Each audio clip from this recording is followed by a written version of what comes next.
말씀 보겠습니다. 잠언 18장 7절 말씀입니다. 같이 읽겠습니다. 미련한 자의 입은 그의 멸망이 되고 그의 입술은 그의 영혼의 그물이 되느니라. 아멘. 잠언 18장 7절 멸망을 가져오는 미련한 말이라는 제목으로 말씀 보도록 하겠습니다. 신자는 지혜롭고 덕스러운 말을 하기 위해 애쓰며 살아갑니다. 왜요? 미련한 말이 멸망을 가져올 뿐 아니라 우리 일상의 행복을 다 빼앗아 간다는 것을 잘 알기 때문입니다. 오늘 본문을 통해서 이에 대해 함께 살펴보도록 하겠습니다. 오늘 잠언 기자는 미련한 자의 입은 그의 멸망이 되고 그의 입술은 그의 영혼의 그물이 된다고 말합니다. 이것을 타번역본에서는 어리석은 자의 입은 그를 파멸로 이끌고 그의 입술은 자기에게 올무가 된다라고 번역하고 있습니다. 본문은 미련한 자의 입과 입술이 그의 영혼을 묶는 그물이 되고 그의 멸망이 될 것이라고 경고합니다. 이것은 미련한 자의 미련한 말이 자신의 영혼을 고통스럽게 할 뿐 아니라 결국에는 완전히 망하게 할 것이라고 경고하는 교훈입니다. 본문은 먼저 미련한 자의 입은 그의 멸망이 된다고 말합니다. 이것은 미련한 사람이 자신의 말로 인해 망하게 될 것이라는 경고를 하고 있는 것입니다. 미련한 자는 주와 하나님의 다스림을 거절하고 자기 마음대로 살아가는 자입니다. 이러한 자의 삶은 죄악으로 점철되어 있어요. 무엇보다도 그는 그 입으로 많은 죄를 저지릅니다. 그는 입을 열어서 하나님의 거룩한 이름을 회방합니다. 이들이 자주 하는 말은 이런 겁니다. 하나님이 어디 있는가? 하나님이 있으면 나와보라고 그래.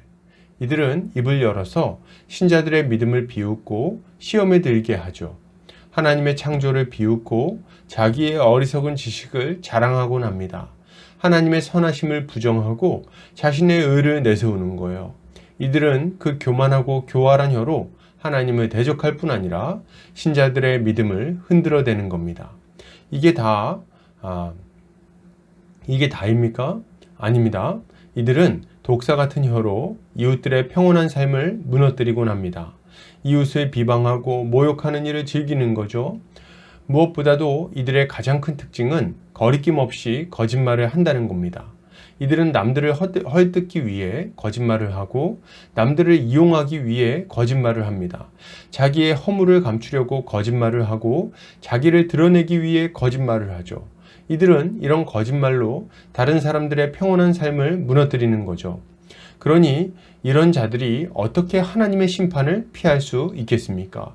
때가 되면 하나님의 무서운 심판이 그들에게 임할 거예요. 그리고 그들은 자신이 한 말의 대가를 지불하게 될 것입니다. 또한 잠언 기자는 미련한 자의 입술은 그의 영혼의 그물이 된다고 말합니다. 이것은 미련한 자가 자기의 말에 얽혀서 난처하고 곤란한 일을 겪게 될 것이라는 경고입니다. 그물 혹은 올무는 그 안에 들어온 것들을 꼼짝 못하게 붙들어 버립니다. 그런데 미련한 자는 자기 말 때문에 이처럼 꼼짝 못하게 된다고 말하고 있는 거예요.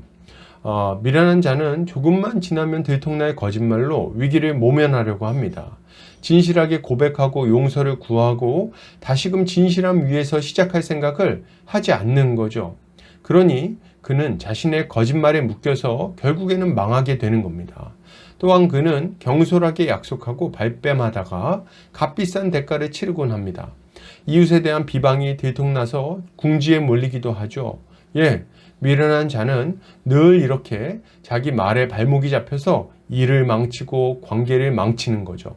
그는 언제나 정신없이 쫓겨다니는데 사람에게 쫓기는 것이 아니라 자기 말에 쫓겨다닙니다. 그러니 그 인생에 평안과 기쁨이 자리할 수 있겠습니까? 그는 자신이 한 말들 때문에 늘 걱정과 근심에 사로잡혀 살아가는 것입니다. 그러므로 여러분, 이것을 생각할 때 우리는 어떠한 삶을 살아야 하겠습니까? 우리는 입술로 범죄하지 않도록 주의해야 되겠습니다. 주님을 원망하고 불평을 쏟아놓을 것이 아니라 도리어 하나님을 찬양하고 감사의 말을 해야 하겠습니다. 이웃을 비방하거나 거짓으로 속이는 말을 하지 않아야 됩니다. 도리어 이웃을 위로하고 돌보며 진실함으로 대해야 되는 거죠. 이렇게 할 때 우리는 우리의 믿음이 진실하다는 것을 드러낼 수 있을 것입니다. 결론을 드립니다. 여러분, 미련한 자와 같이 하나님의 이름을 회방하지 맙시다. 어리석은 말의 올무에 사로잡히지 않기 위해 주의합시다. 이렇게 할 때 우리는 심판을 피해 자유롭고 복된 삶을 살 수 있을 것입니다. 오늘도 주님의 지혜로 승리하는 성도님들 되시기를 주의 이름으로 축복합니다.